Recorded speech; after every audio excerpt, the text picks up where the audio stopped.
नमस्कार मित्रांनो, सर्वांचं स्वागत आहे आपल्या या डेली करंट अफेअर्स यूट्यूब चॅनलवर। येथे तुम्हाला दररोजच्या महत्त्वाच्या घडामोडींवर सराव करता येईल। तर चला सुरू करूया।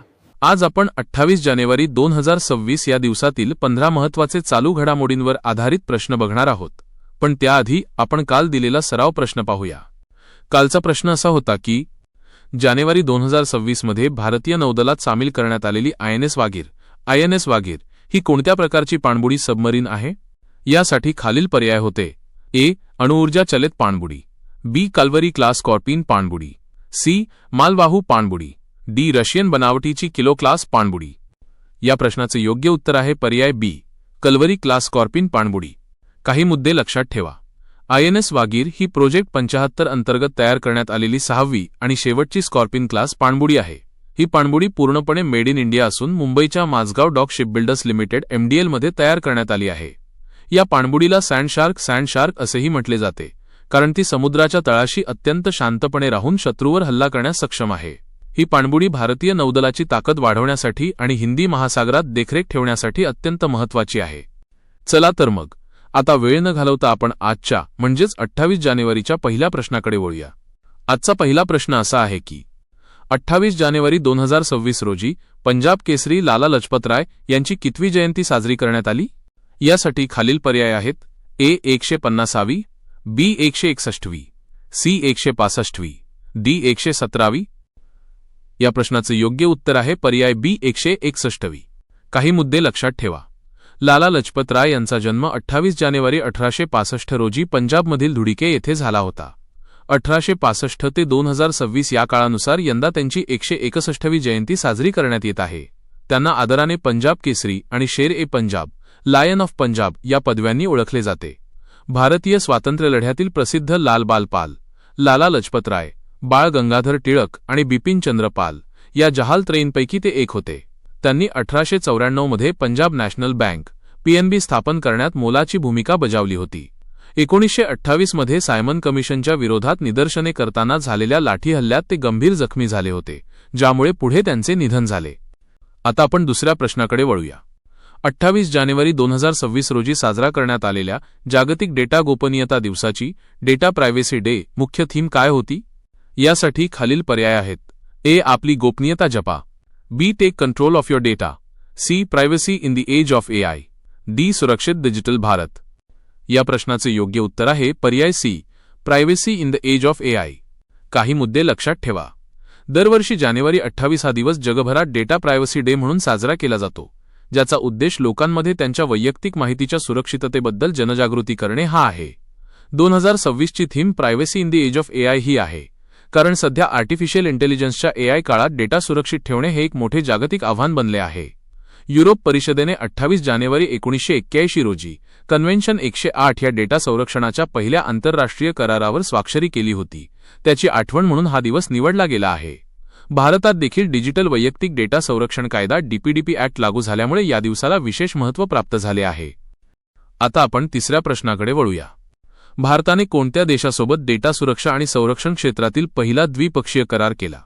यासाठी खालील पर्याय आहेत: A. Finland, B. Estonia, C. Israel, D. Germany. या प्रश्नाचे योग्य उत्तर आहे पर्याय बी. एस्टोनिया। काही मुद्दे लक्षात ठेवा। एस्टोनिया हा देश जगात डिजिटल सुरक्षा, सायबर सिक्युरिटी आणि ई-गव्हर्नन्सच्या बाबतीत अत्यंत प्रगत मानला जातो। भारत आणि एस्टोनिया यांच्यातील या करारामुळे सायबर हल्ल्यांविरुद्ध लढा देणे आणि एकमेकांना प्रगत तंत्रज्ञान पुरवणे सोपे होणार आहे। एस्टोनियाची राजधानी तालिन येथे नेटो सायबर संरक्षण केंद्र देखील आहे, ज्याचा फायदा भारताला या सहकार्यातून मिळू शकतो। स्पर्धा परीक्षेच्या दृष्टीने डिजिटल इंडिया मोहिमेला बळकट करण्यासाठी भारताने केलेल्या या आंतरराष्ट्रीय कराराला खूप महत्त्व आहे। आता पुढील चौथा प्रश्न बघूया। 28 जानेवारी 2026 रोजी चर्चेत असलेले दुधवा व्याघ्र प्रकल्प कोणत्या राज्यात आहे, जिथे दुर्मिळ सोनेरी वाघ गोल्डन टायगर दिसल्याची नोंद झाली? यासाठी खालील पर्याय आहेत: ए. मध्य प्रदेश, बी. उत्तर प्रदेश, सी. आसाम, डी. कर्नाटक। या प्रश्नाचे योग्य उत्तर आहे पर्याय बी. उत्तर प्रदेश। काही मुद्दे लक्षात ठेवा। दुधवा व्याघ्र प्रकल्प दुधवा टायगर रिझर्व्ह हे उत्तर प्रदेशातील लखीमपूर खेरी जिल्ह्यात स्थित आहे आणि ते भारत-नेपाळ सीमेवर येते। नुकतेच येथे एक अत्यंत दुर्मिळ सोनेरी वाघ गोल्डन टायगर दिसला आहे। सोनेरी वाघ हे जनुकीय बदलामुळे जेनेटिक म्युटेशन तयार होतात आणि ते बंगाल टायगरपेक्षा वेगळे दिसतात। यापूर्वी असा सोनेरी वाघ आसामच्या काझीरंगा राष्ट्रीय उद्यानात पाहायला मिळाला होता. हा व्याघ्र प्रकल्प तराई क्षेत्राचा भाग असून येथे वाघ, बारसिंगा आणि एकशिंगी गेंडे मोठ्या संख्येने आढळतात. आता पुढील 5वा प्रश्न बघूया. Global innovation index 2026 global innovation इंडेक्समध्ये भारताचा क्रमांक कितवा आहे? यासाठी खालील पर्याय आहेत. ए 35वा, बी 40वा, सी 32वा, डी 45वा. या प्रश्नाचं योग्य उत्तर आहे पर्याय सी 32वा. काही मुद्दे लक्षात ठेवा. जागतिक बौद्धिक संपदा संघटना वायपोद्वारे दरवर्षी हा निर्देशांक जाहीर केला जातो, ज्यामध्ये जगातील देशांच्या नाविन्यपूर्ण इनोव्हेशन क्षमतेचे मोजमाप केले जाते. भारताने यावर्षी 32व्या क्रमांकावर झेप घेतली आहे, जी भारताची आतापर्यंतची सर्वोत्तम कामगिरी मानली जात आहे. गेल्या काही वर्षांत स्टार्टअप इंडिया आणि तंत्रज्ञान क्षेत्रातील गुंतवणुकीमुळे भारताच्या क्रमवारीत सातत्याने सुधारणा होत आहे. या यादीत स्वित्झर्लंड हा देश सलग कित्येक वर्षांपासून पहिल्या क्रमांकावर कायम आहे. आता पुढील 6वा प्रश्न बघूया. कोणत्या राज्य सरकारने मुख्यमंत्री युवा रोजगार योजना 2026 सुरू करण्याची अधिकृत घोषणा केली आहे?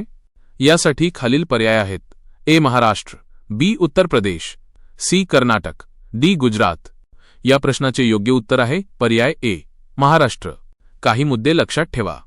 महाराष्ट्र शासनाने राज्यातील सुशिक्षित बेरोजगार तरुणांना स्वतःचा व्यवसाय सुरू करण्यासाठी प्रोत्साहन देण्यासाठी ही योजना सुरू केली आहे. या योजनेअंतर्गत तरुणांना कमी व्याजदरात कर्ज आणि तांत्रिक प्रशिक्षण उपलब्ध करून दिले जाणार आहे. विशेषतः ग्रामीण भागातील तरुणांना रोजगाराच्या संधी मिळाव्यात आणि त्यांनी नोकरी शोधण्याऐवजी नोकरी देणारे बनावे, हा या योजनेचा मुख्य उद्देश आहे. या योजनेचा लाभ घेण्यासाठी उमेदवाराचे वय 18 ते 35 वयोगटात असणे आवश्यक आहे. आता पुढील 7वा प्रश्न बघूया. भारतीय नौदलाचे नवीन उपप्रमुख vice chief of naval staff म्हणून कोणाची नियुक्ती करण्यात आली आहे? यासाठी खालील पर्याय आहेत. A R Hari Kumar, B Dinesh Tripathi, C Sanjay Singh, D Anil Chauhan. या प्रश्नाचे योग्य उत्तर आहे पर्याय सी संजय सिंग. काही मुद्दे लक्षात ठेवा. व्हाईस ॲडमिरल संजय सिंग यांनी भारतीय नौदलाचे नवीन उपप्रमुख म्हणून पदभार स्वीकारला आहे. त्यांनी यापूर्वी वेस्टर्न नेव्हल कमांडचे प्रमुख म्हणून देखील काम पाहिले आहे. भारतीय नौदलाचे सध्याचे प्रमुख chief of naval staff admiral Dinesh Tripathi हे आहेत, ज्यांनी आर हरी कुमार यांच्याकडून पदभार घेतला होता. संरक्षण दलातील अशा महत्त्वाच्या नियुक्त्यांवर स्पर्धा परीक्षेत वारंवार प्रश्न विचारले जातात. आता पुढील 8वा प्रश्न बघूया. ऑस्ट्रेलियन ओपन 2026 मध्ये पुरुष एकेरीचे विजेतेपद कोणी पटकावले? यासाठी खालील पर्याय आहेत. ए नोवाक जोकोविच, B Carlos Alcaraz, C Jannik Sinner, D Daniil Medvedev. या प्रश्नाचे योग्य उत्तर आहे पर्याय बी कार्लोस अल्काराज. काही मुद्दे लक्षात ठेवा. स्पेनचा तरुण टेनिस स्टार कार्लोस अल्काराज याने अटीतटीच्या सामन्यात विजय मिळवून हे विजेतेपद आपल्या नावावर केले. ऑस्ट्रेलियन ओपन ही वर्षातील पहिली ग्रँडस्लॅम स्पर्धा असते, जी मेलबर्न, ऑस्ट्रेलिया येथे खेळवली जाते. अल्काराजने या विजयामुळे जागतिक क्रमवारीत पुन्हा एकदा आपले अव्वल स्थान सिद्ध केले आहे. ही स्पर्धा हार्डकोर्टवर खेळवली जाते. हे परीक्षेच्या दृष्टीने लक्षात ठेवणे महत्त्वाचे आहे. आता पुढील 9वा प्रश्न बघूया. भारतील पहिले ई-वेस्ट रिसायकलिंग केंद्र कोठे स्थापन करण्यात आले आहे? यासाठी खालील पर्याय आहेत. ए मुंबई, बी बंगळुरू, सी हैदराबाद, डी चेन्नई. या प्रश्नाचं योग्य उत्तर आहे पर्याय बी बंगळुरू. काही मुद्दे लक्षात ठेवा.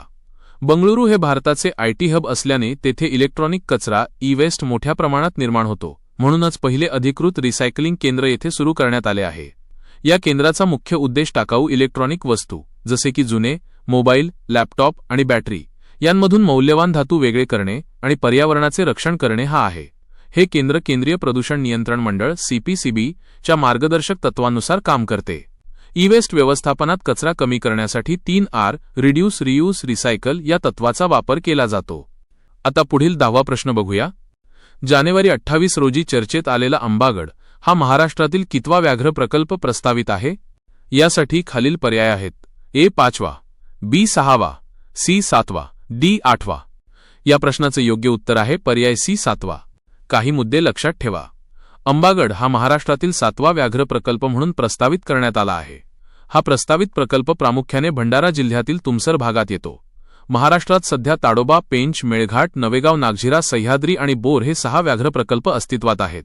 अंबागड व्याघ्र प्रकल्पामुळे कान्हा, पेंच आणि नवेगाव, नागझिरा या व्याघ्र प्रकल्पांना जोडणारा एक महत्त्वाचा कॉरिडॉर सुरक्षित होणार आहे.